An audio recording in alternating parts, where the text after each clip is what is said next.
Finally call লেটারটা চলে এসেছে গাইজ, যার অপেক্ষা ছিল এতদিন। রেলওয়ে রিক্রুটমেন্ট বোর্ড থেকে টোটাল দুটো মেল এসেছে, তার মধ্যে একটার মধ্যে দেওয়া হয়েছে কোন কোন ডকুমেন্টস লাগবে, আর আরেকটার মধ্যে দেওয়া হয়েছে আমার কল লেটার, যেটা জয়নিং লেটারও বলা যায়। এটা হলো আমার কল লেটার। এই যে উপরে আমার নাম দেখা যাচ্ছে, আমার বাবার নাম দেখা যাচ্ছে।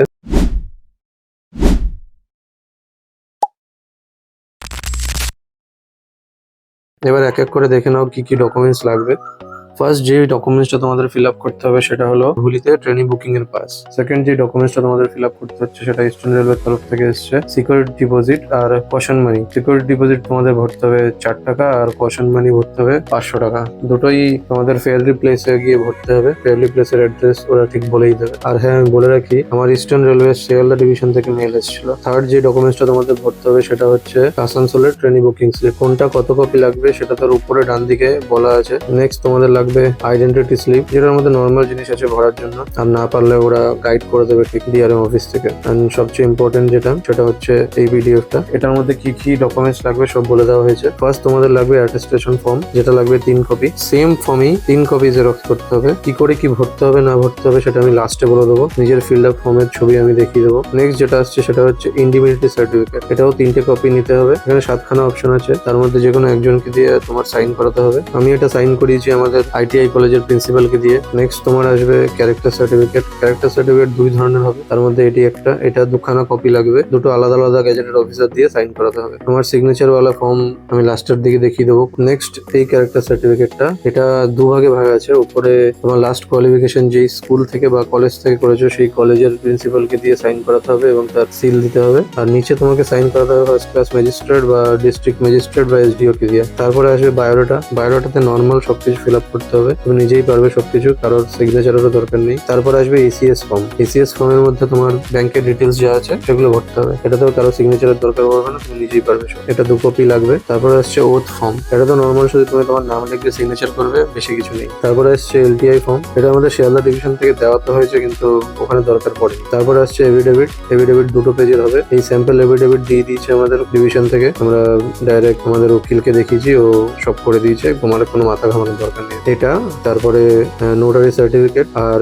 একটা আসবে বন্ড। এই 3টে জিনিস তুমি তোমার উকিলকে দিয়ে পড়িয়ে নেবা। তোমাকে শুধু দেখতে হবে এই বন্ডের মধ্যে কটা সিগনেচার লাগবে সেটা। এখানে উপরে তোমার নিজের সিগনেচার, তারপরে তোমার 2টো উইটনেস, তারপরে যে সিউরিটি দেবে তার সিগনেচার, আর তারপরে তার 2টো উইটনেস। সিউরিটি যে দেবে সেটা আমাদের শিয়ালদা ডিভিশনের থেকে বলে দেওয়া হয়েছিল যে সে কোনো গভর্নমেন্ট এমপ্লয়ি হলেই হবে। সেটা সেন্ট্রাল গভর্নমেন্টও হতে পারে, স্টেট গভর্নমেন্টও হতে পারে, কোনো অসুবিধা নেই, কোনো পে লেভেল দেখার দরকার নেই। তারপরে হচ্ছে এনপিএস ফর্ম। এনপিএস ফর্মটা অনেকগুলো পেজের হয়েছিল, সেখানে প্রথম 4টে পেজই নেওয়া হয়েছিল। তারপরে এখানে লেখাই আছে অনলি ফর স্পোর্টস পার্সন। আমার তো এটা কাজে লাগেনি, তোমাদের লাগলে দেখতে পারো। তারপরে এটা হচ্ছে ইউপিএস ফর্ম। আমাদের এনপিএস ফর্ম ফিল আপ করা হয়েছিল, তাই ইউপিএস ফর্মটা আর ফিল আপ করা হয়নি। ব্যাস এইটুকুই। এবার আমি আমার নিজের ফর্মগুলো তোমাদের দেখিয়ে দিচ্ছি, তোমাদের পুরো ক্লিয়ার হয়ে যাবে। এটা হলো আমার অ্যাটেস্টেশন ফর্ম। এটা টোটাল 3টে কপি বানাতে হবে। উপরে দেখো লেখাই আছে। এখানে নর্মালি তোমার নাম, তোমার অ্যাড্রেস, ব্যাস এইসবে তোমার ফটো লাগাতে হবে। ফটোটা একটু বড় হয়। ফটোর উপর সিগনেচার করা নিয়ে আমি এটা পরে করেছিলাম, তোমাকে ফটোর উপর সিগনেচার করতে হবে, এটা মুখের উপর না আসে।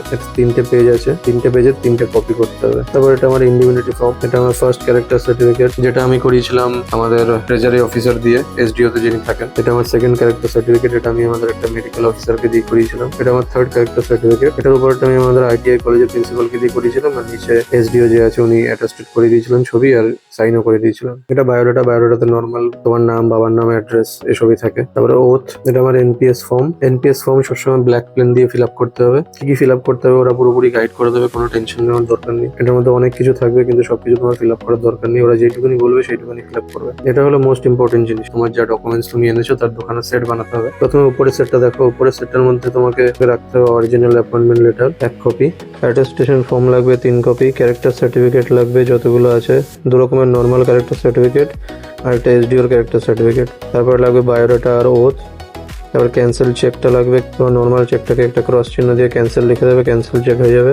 ইসিএস ফর্ম লাগবে। ইসিএস ফর্মটা মানে যেটার মধ্যে তোমার ব্যাংক ডিটেলস দেওয়া ছিল। কাস্ট সার্টিফিকেটের জেরক্স লাগবে যদি তুমি কাস্টের মধ্যে পড়ো। তোমার এডুকেশন কোয়ালিফিকেশনের জেরক্স কপি লাগবে।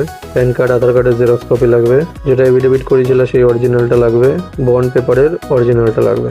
সেকেন্ড সেটটার মধ্যে লাগবে তোমার appointment letter xerox, 2 set NPS form আর একটা ক্যান্সেল চেক, টিসিএস ফর্ম এখানেও একটা লাগবে, প্যান কার্ড আধার কার্ডের জেরক্স লাগবে তোমার, যাকে তুমি নমিনি করেছো তার আধার কার্ডের জেরক্স লাগবে, আর সব জেরক্স কপি তোমার সেলফ অ্যাটেস্টেড হতে হবে, তোমার অ্যাটেস্টেড করা হতে হবে। তারপর তোমাকে পিডিএফ বানানোর কথা বলবে, পিডিএফ গুলো যেন 2 MB নিচে হয়, আর তাদের নামগুলো এখানে মেনশন করে দেওয়া আছে, প্রথমে তোমার নাম তার ডট দিয়ে কি লিখতে হবে বলা আছে, এইভাবেই পিডিএফ গুলো বানাবে। এরপরে আমাদের বায়োমেট্রিকের একটা মেল এসেছিল, তারপর আমাদের বায়োমেট্রিক কমপ্লিট হয়েছে, টিসিএস থেকে লোক এসেছিল বায়োমেট্রিক করানোর জন্য। তারপর ফেয়ারলি প্লেসে গিয়ে যে 4 টাকা আর 500 টাকা কশন মানি জমা করেছিলাম আমরা, সেগুলোর একটা স্লিপ দেবে, সেই স্লিপগুলো তোমাকে ওদেরকে দেখাতে হবে, জমা দেওয়ার দরকার না, ওদেরকে দেখালেই হবে।